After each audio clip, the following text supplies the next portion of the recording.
ఇప్పుడు మనం 2025వ సంవత్సరం మే నెల 1వ తేదీ నుంచి 31వ తేదీ వరకు ద్వాదశ రాశుల్లో 11వ రాశి కుంభరాశి వారి జ్యోతిష్యం భూత భవిష్యత్తు వర్ధమానం ఎట్లా ఉందో గవ్వలేసి ఎలా ఉందో గవ్వలేసి చూద్దామండి.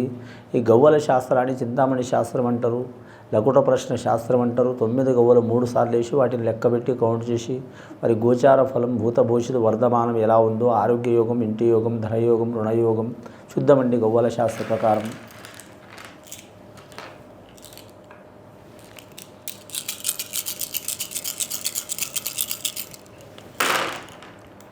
కుంభరాశి వారి జాతకంలో చూడాలంటే 1, 2, 3, 4, 5, 6, 7 గవ్వలు పడ్డాయండి. కుంభరాశి వారి జాతకానికి చూడాలంటే మాత్రం సప్త సముద్రాలు ఏదైనా సరే అనుకున్నది సాధించే అవకాశాలు ఉన్నాయండి.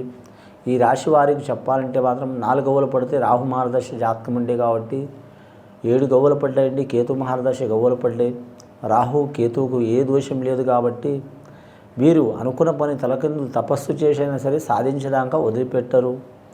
వీరు గ్రహాల్ని అలాగే నరదృష్టిని దయ్యం భూతం మంత్రం తంత్రం చెడుపు చేతబడి ఎసుంటిది ఉన్నా సరే మాత్రం నెగ్గుకు వస్తారు. ఎందుకు వస్తారంటే ఈ రాశి వారి జాతకానికి విల్ పవర్ చాలా ఉంటుంది. విల్ పవర్ అంటే మాత్రం అనుకున్నది సాధించడాక వదిలిపెట్టరు. ముఖ్యంగా ఈ రాశి వారు అదృష్టాన్ని నమ్మటం కాదండి, వారి మనోధైర్యం కూడా చాలా ఉంటుంది. 10 మంది ఒక సైడ్ ఉంటే వీరు ఒక సైడ్ ఉండే అవకాశం ఉంటుంది.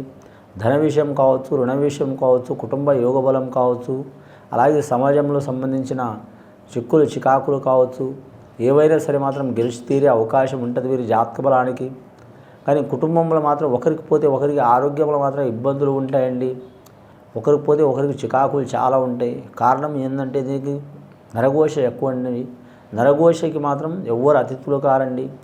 కానీ మాత్రం గృహ నిర్మాణం చేయాలనుకునేవారు, గృహం అమ్మాలనుకునేవారు, కొనాలనుకునేవారు, మార్చాలనుకునేవారు ఖచ్చితంగా జరిగే అవకాశాలు ఉంటాయి. కానీ కొద్దిగా టైం పడే అవకాశం ఉంటుందండి వారి జాతక బలానికి. ఈ వైశాఖ పౌర్ణమి నుంచి పడితే మాత్రం వచ్చే జ్యేష్ఠ పౌర్ణమి వరకు గృహ నిర్మాణ విషయంలో కలిసి వచ్చే అవకాశాలు ఉంటాయి వీరి జాతక బలానికి.